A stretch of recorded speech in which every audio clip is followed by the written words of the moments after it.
नमस्कार, आप देख रहे हैं अब तक टीवी चैनल। हमारे संवाददाता रन्नू सिंह ने जनपद फतेहपुर से जानकारी देते हुए बताया, चुनाव आयोग के आदेश का उल्लंघन कर बिना परमिशन प्रयाग मोटर्स का साध्वी निरंजन ज्योति मंत्री ने किया उद्घाटन। हदगांव फतेहपुर 10 मई कस्बा के पास नगर स्थिति प्रयाग मोटर्स का शुक्रवार को चुनाव आयोग द्वारा जारी आचार संहिता का सीधे उल्लंघन कर 49 लोकसभा फतेहपुर भाजपा के प्रत्याशी साध्वी निरंजन ज्योति के द्वारा फीता काटकर उद्घाटन किया गया।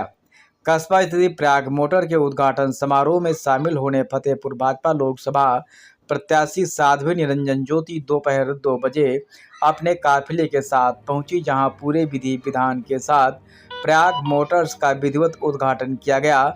लोकसभा चुनाव को लेकर चुनाव आयोग द्वारा जहां धारा 144 एवं आचार संहिता लागू कर चुनाव आयोग के आदेशों का भरपूर पालन करने के लिए प्रशासनिक अधिकारियों द्वारा लगातार बैठक व आयोजन किया जा रहा है, वहीं प्रत्याशियों द्वारा चुनाव आयोग के आदेश का सीधे अवहेलना कर धज्जियां उड़ाने में कोई कसर नहीं छोड़ रहे। ठीक इसी प्रकार कस्बा हदगांव के पासा नगर स्थिति प्रयाग मोटर्स का शुक्रवार को बिना परमिशन भाजपा लोकसभा प्रत्याशी साध्वी निरंजन ज्योति ने द्वारा उद्घाटन कर दिया। उद्घाटन के बाद साध्वी ने अपने संबोधन में विपक्षियों की भरपूर आलोचना करते हुए भारतीय जनता पार्टी की भारी प्रशंसा की। इसी क्रम में प्रयाग मोटर्स के मालिक पवन वाजपेयी की भी प्रशंसा किया। उन्होंने कहा कि आगामी चुनाव में विपक्षियों से सावधान रहने की आवश्यकता है।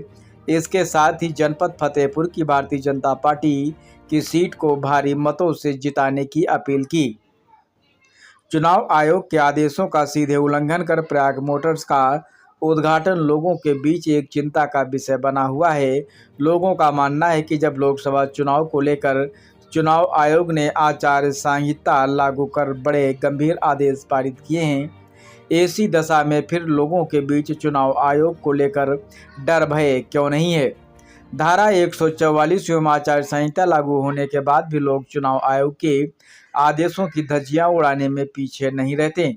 वहीं लोगों का यह भी कहना है कि सरकार बिना परमिशन भारतीय जनता पार्टी के द्वारा आयोजित कार्यक्रम में कोई कार्रवाई नहीं करती। वहीं विपक्षियों द्वारा यदि कहीं से चूक हो जाए तो शासन प्रशासन उनके विरुद्ध कार्रवाई करने से पीछे नहीं हटता। फिलहाल बिना परमिशन उद्घाटन समारोह में उद्घाटन करना एवं राजनीतिक भाषण देना चुनाव आयोग को सीधा चेतावनी देना ही है। कहा जा रहा है कि यदि इसी प्रकार चुनाव आयोग के आदेशों का पालन नहीं किया गया तो चुनाव आयोग के निर्देशों का लोगों के बीच कोई असर नहीं होगा। इसी प्रकार लोग मनमानी कर कार्यक्रम का आयोजन करेंगे। मामले में थाना प्रभारी अभिलाष तिवारी ने बताया कि कार्यक्रम की मुझे कोई जानकारी नहीं है, जांच कराई जाएगी। यदि दोषी पाए गए तो प्रयाग मोटर्स के मालिक के विरुद्ध कड़ी कार्रवाई की जाएगी। आइए चलते हैं हमारे संवाददाता के साथ। अभी चलेगा, बहुत अच्छे चलेगा।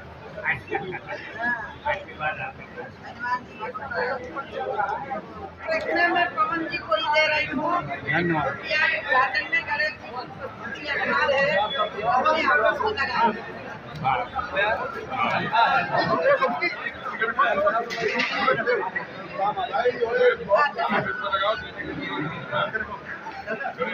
लड़ाई नहीं हो रहा है। जो ताकत रखता है, लंका लागने की क्षमता रखते हैं, वो खड़े नहीं हो रहे हैं। तो फिर वही जामवंत जी ने कहा, राम काज लग तू अवतारा। आधी चौपाई बोली, आधी चौपाई में सुनता है भय पर्वता कारा। तो पवन जी को बहुत बहुत बधाई, और अंजने जी को इसलिए बधाई देती हूँ, ये उद्घाटन आपके द्वारा ही होगा, इसलिए अंजने जी को भी बहुत बहुत बधाई। अपने सभी कार्यकर्ताओं को बहुत बहुत बधाई। आप सबको आभार।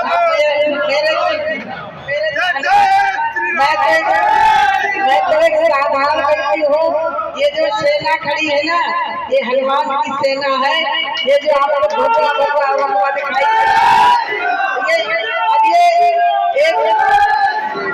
एक जवाब देना पड़ेगा। विपक्ष कह रहा है काले गोरे का भी भेद पूर्वांचल के गोरे होते हैं, फलाने के ऐसे होते हैं, दक्षिण के काले होते हैं। अरे अभी तक तुम देश वाले की बात कर रहे थे, अब गोरे गोरे और काले में बात कर रहे हो। ये दुर्भाग्य इस देश के लिए। तो आप सबको मैं निवेदन करती हूँ, ऐसे लोगों से भी सावधान रहना पड़ेगा। बहुत बहुत धन्यवाद। आए परशुराम जी गुस्सा हुए जनक जी पर, लक्ष्मण और परशुराम जी का संवाद हुआ, लेकिन एक विनम्रता देखिए राम जी की। जब लक्ष्मण जी बहुत आपस में तकरार हो रही थी, तो जब राम जी खड़े थे, उन्होंने एक ही बात कही, नाथ संबोधन भंजन हारा, कोई है कोई एक दास तुम्हारा। ये राम जी का चरित्र। कितना बड़ा काम करने के बाद जिसको पूरे राजा नहीं उठा पाए थे, एक काम मिलकर नहीं उठा पाए थे, लेकिन जब राम जी ने छुअत ही टूट पिनाक पुराना, मैं कही बात करो अभिमाना। तो मैं आप सबसे इतना ही कहना चाहती हूँ, आज जहाँ परशुराम जी की जयंती मना रहे, अभी रामनवमी को आप सब लोगों ने बहुत भव्य कार्यक्रम अपने अपने घरों में किया। तो मैं भैया को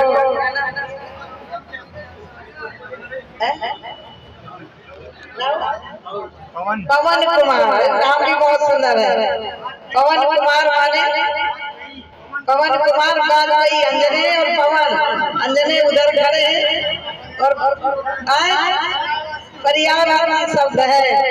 पवन तनय बल पवन समाना, बल विवेक विज्ञान निधाना। जावत जी ने याद दिलाया था, कौन सुकाज कठिन जग माही, जो नहीं होए तार। अब याद देखिए फर्क है, ये प्रशंसा हनुमान जी की हो रही है, ठीक है ना। हनुमान जी हिले नहीं, हनुमान जी को लगा। एक बात याद रखिएगा, कुछ लोग प्रशंसा के भूखे होते हैं, हनुमान जी प्रशंसा के भूखे नहीं थे। लेकिन हनुमान जी भगवान परशुराम जी की जन्मोत्सव मना रहा है, उसी दिन आपके संस्थान का उद्घाटन हुआ है। इसके लिए आप सबको मैं बहुत बहुत बधाई देती हूँ। भगवान परशुराम जी की जयंती की शुभकामना देती हूँ। और आज अक्षय तृतीया, अक्षय माने भंडार हमेशा भरा रहे, जिसका कभी क्षय न हो। ऐसे समय पर इस जयंती का उद्घाटन हुआ है, इसके लिए बाबाई परिवार को मैं बहुत बहुत शुभकामना देती हूँ आपको कि आपका ये संस्थान एजेंसी दिन दुगना रात चौगुना हो, यही मेरी शुभकामना है। और सभी आए हुए बंधुओं का भी मैं बहुत बहुत अभिनंदन करती हूँ। भगवान परशुराम की जयंती के अवसर पर भगवान तो सबके होते हैं, किसी एक समाज के व्यक्ति के नहीं होते। हमारे यहाँ 24 अवतारों में छठा अवतार भगवान परशुराम जी का माना गया है। और परशुराम संत थे, लेकिन संत होते हुए सिपाही का भी काम किया। अन्याय के विरुद्ध आवाज उठाना ये एक संत और सिपाही कर सकता है। तो भगवान परशुराम जी ने जहाँ एक हाथ में भाला दिया, तो वही एक तरफ परसा भी उठाए हुए थे। और आप सबको मालूम है, उनके हाथ में धनुष बाण कब तक रहा, जब तक उनको सुयोग्य मर्यादा पुरुषोत्तम भगवान राम के रूप में उनको अपना शिष्य नहीं मिल गया। तो मैं आप सबसे निवेदन करती हूँ कि भगवान परशुराम जी का जीवन चरित्र यदि देखेंगे तो मुझे लग रहा है कि जो समाधि में डूबे रहे हो हमेशा, भगवान का भजन करते रहे हो हमेशा, लेकिन जैसे ही जनकपुरी में धनुष टूटा, ये तो परेशानी होती है, वो बहुत अलग विषय है। लेकिन उनको शिव का वरदान प्राप्त था, शिव ही थे।